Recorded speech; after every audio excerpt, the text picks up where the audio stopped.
Salut, bienvenue sur la chaîne du Tracker du Livre. Aujourd'hui, je vais vous parler de ce bouquin-là, Haute Voltige, Ingrid Astier, aux éditions Gallimard, série noire.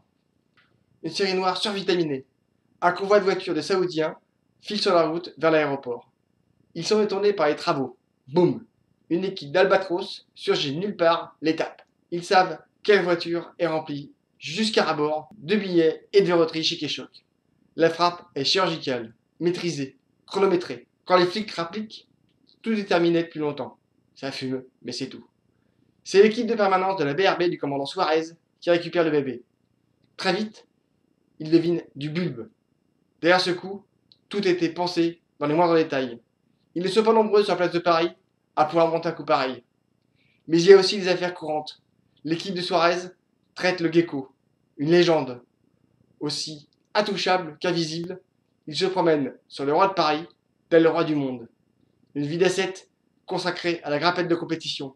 Il entre partout. Plus c'est haut, plus c'est lui. Ranco s'entraîne tous les jours. L'escalade fait partie de sa vie, comme l'air est nécessaire aux poumons. Il s'en sert pour rentrer et se servir. Son four que lui permet de vivre. Mais il y a son oncle Astrakhan, une figure du grand banditisme. En échange d'un superbe jeu d'échecs, il lui demande de participer au chess boxing. Un jeu inventé par Enki Bilal dans son album Froid Équateur en 1992. Un sport qui mélange la boxe anglaise et les échecs. 11 rounds, 6 rounds de 4 minutes pour les échecs, 5 rounds de 3 minutes pour la boxe. Ranco accepte le challenge et scelle son destin. Sa rencontre avec la belle Ilana et les plus belles œuvres du dessinateur Enki Bilal vont changer sa vie et celle du commandant Suarez par la même occasion.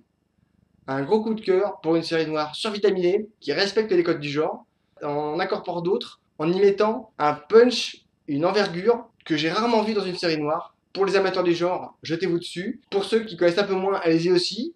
Vous aurez l'occasion de voir comment se lit une série noire, mais surtout, en même temps, vous allez en prendre plein les mirettes. Donc allez-y, lisez, likez, commentez, parlez-en autour de vous, partagez, abonnez-vous.